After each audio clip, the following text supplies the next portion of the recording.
Hello বন্ধুরা, কেমন আছো সবাই? আমি অফিস থেকে চলে এসেছি। আর আজকে আমি বানাবো হচ্ছে ক্রিস্পি কর্ন। ঠিক আছে, তো চলো অল্প অল্প কিছু তোমাদের সাথে শেয়ার করব। আসো। তো বন্ধুরা, ফ্রেশ হয়ে চলে এসেছি। তারপর ক্রিস্পি কর্ন বানানোর জন্য কতগুলো ভেজিস নেব, খুব বেশি না। এই একটা পেঁয়াজ নিয়েছিলাম, একটা ক্যাপসিকাম নিয়েছি, তারপর টমেটো, আদা রসুন বাটা পরে ইউজ করব, আর একটা লঙ্কা। পুরো ক্যাপসিকামটা দিইনি কারণ ক্রিস্পি কর্নের মধ্যে খুব বেশি ভেজিস থাকে না, থাকার মধ্যে বেশি থাকে হচ্ছে অনিয়নটা। প্রত্যেকটা সবজি সুন্দর করে সমানভাবে কেটে নেব, কেটে আলাদা করে রাখবো। আর জানো তো, আগে আমাদের এখানে ক্রিস্পি কর্ন খুব বেশি পাওয়া যেত না, মানে গ্রামে পাওয়া যেত না। আর এই ক্রিস্পি কর্ন খেতে যেহেতু আমার খুব ভালো লাগে, তার জন্য ইউটিউব দেখে শিখে নিয়েছি কি করে বানাতে হয়। খুব বেশি কিচ্ছু লাগে না।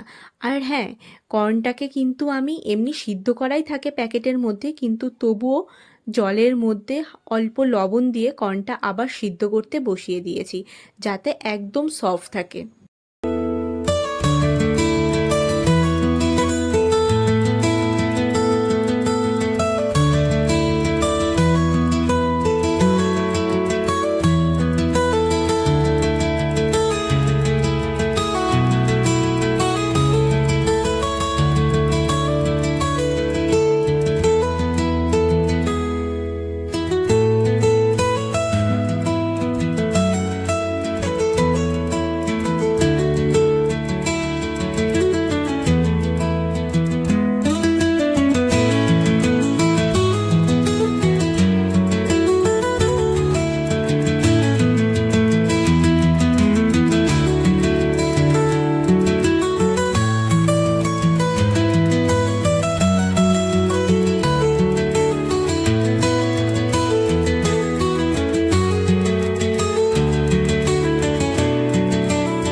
আচ্ছা, এটা বানাতে বানাতে তোমাদেরকে আরেকটা কথা বলে দিই, যে আমার এই চ্যানেলটা আমি নতুন করেছি, মানে এই ইউটিউব চ্যানেলটা।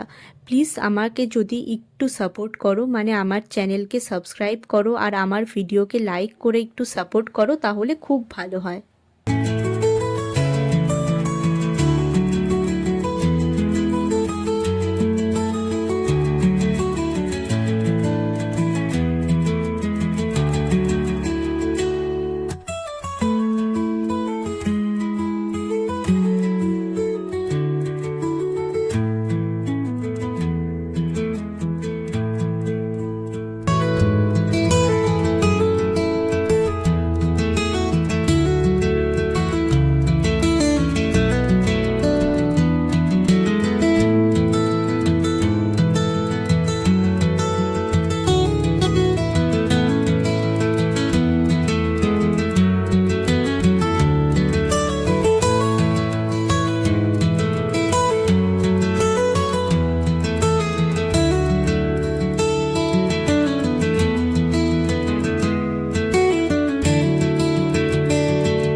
একে একে প্রত্যেকটা সবজি কাটাই হয়ে গেছে। এরপর চলো বাকি কাজে যাই। এই দিকে দেখো, আমার মেন ইনগ্রিডিয়েন্ট যেটা কর্ন, সেটাও বয়েল হয়ে গেছে। এরপর কর্নের মধ্যে 2 চামচ দিয়ে দিয়েছিলাম চালের গুঁড়ো, আর 4 থেকে 5 চামচ কর্নফ্লাওয়ার। আর এই কর্নফ্লাওয়ার দিয়ে হালকা করে এরকমভাবে মেখে নিতে হবে। আর এই কর্নফ্লাওয়ার দেওয়ার পরে একটু লবণ স্বাদ মতো অ্যাড করে দিয়েছিলাম আর একটু লঙ্কার গুঁড়োও অ্যাড করে দিয়েছিলাম। এরপর এই কর্নগুলোকে ফ্রাই করার পালা। এরপর মিডিয়াম আঁচে এই কর্নগুলোকে দিয়ে দিতে হবে। এখন দেখো কর্নগুলো কিন্তু একে অপরের সাথে লেগে আছে, কিন্তু চিন্তা করার একদম কোনো কারণ নেই। যখন কর্নগুলো ফ্রাই হয়ে যাবে, মানে একদম ফ্রাই হয়ে যাবে, এমনি একা একা ছাড়া ছাড়া হয়ে যাবে। একটু ধৈর্য ধরো, নিজেরাই দেখতে পারবে। দাঁড়াও, দেখাচ্ছি। এই দেখো একা একাই কীরকম ছাড়া ছাড়া হয়ে গেছে। তারপর এটা আলাদা করে তুলে নিলাম। আর একবারেই যেহেতু বেশি কর্ন ফ্রাই করা সম্ভব নয়, তো আলাদাভাবে আরেকবার করে নিতে হবে। তারপর এর মধ্যে সুন্দর মতো আদা রসুন বাটা আর যেই সবজিগুলো কেটে রেখেছিলাম, সেই সবজিগুলো দিয়ে একটু নাড়াচাড়া করে ওর মধ্যে লবণ অ্যাড করে দিতে হবে। সবজিগুলো কিন্তু একদম বেশি ভাজা করব না, যাতে একটু কাঁচা কাঁচা ভাব থাকে, তাহলে কিন্তু খেতে বেশি ভালো লাগে। তারপর 1 চামচ সয়া সস আর 1 চামচ টমেটো সস দিয়ে কর্নগুলোকে দিয়ে নাড়াচাড়া করে নিলেই হয়ে গেল রেডি আমাদের ক্রিসপি কর্ন। তারপর ওপর দিয়ে কিন্তু স্বাদ মতো লেবুও ছিটিয়ে দিতে পারো। আমার ভিডিও তোমাদের ভালো লাগলে প্লিজ লাইক করে আমার চ্যানেলকে সাবস্ক্রাইব করে দিও। আর এটা খেতে কিন্তু একদম রেস্টুরেন্ট স্টাইল হয়েছিল। তো বাড়িতে যারাই যারাই বানাতে চাও, সিম্পলভাবে এই রেসিপি ফলো করে কিন্তু বানাতে পারো। দেখা হবে তোমাদের সাথে নতুন ভিডিওতে।